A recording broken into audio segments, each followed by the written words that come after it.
Good morning. My name's Jonathan here at First Baptist Church Douglas, and thank you for joining us for Sunday School. If you've got your Bible and you've got your book and maybe some notes, we're going to go ahead and jump in Proverbs. This is our last lesson in Proverbs. Thank you for joining us. We're going to be in Proverbs 31, 10 through 16, and then 23 through 31, and we're going to kind of break down a little bit. We've got a couple of different writers, and we're going to look at in chapter 31, maybe in your Bible you may see something, the words of Lumel, which in other places they call him king. He might have been someone who was doing some trading with Israel and that kind of thing, but write some words about his wife, write some things in Proverbs that are some good stuff for us. And we're going to drop down to verse 10.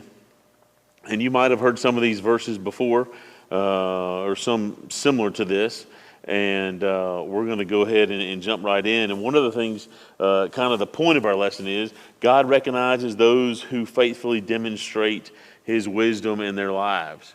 And Lamel is kind of writing this to honor his wife, what he's been observing and what he has in his wife and how much he appreciates. And if you look at it, it's a whole lot of adoration, honestly. But he kind of breaks it down and gives us some good things to look at.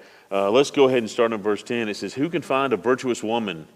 For her price is far above rubies." What he is saying is, highly valued. A virtuous woman is highly valued. We're going to find out as he kind of goes through this that his name means devoted to God. And so he identifies kind of his wife and how devoted she is to him in kind of wraps how thankful he is to her. But he talks about his wife and talks about how virtuous she is. He talks about how she's highly valued when discovered. And when discovered, a virtuous woman, when discovered, should be treasured. I know those of, if you're like myself, and if you're married, you treasure your wife and the things. And this writer kind of goes on through and he characterizes the excellent wife as one who has gained the trust of her husband, knowing she is committed to helping him succeed in all her days.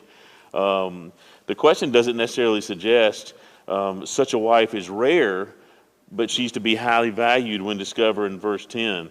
In other translations, it talks about noble character, that talks about the strength and the value of his wife, the honor, the reputation. We should treasure her far above even the most valuable material possessions. I thought about that sometimes. I wonder, and I think that's a good point for us to kind of stop, that we need to, especially as men, we need to honor our wives much more than our possessions and materials. The relationships we have are far more important than anything that we have, is our relationship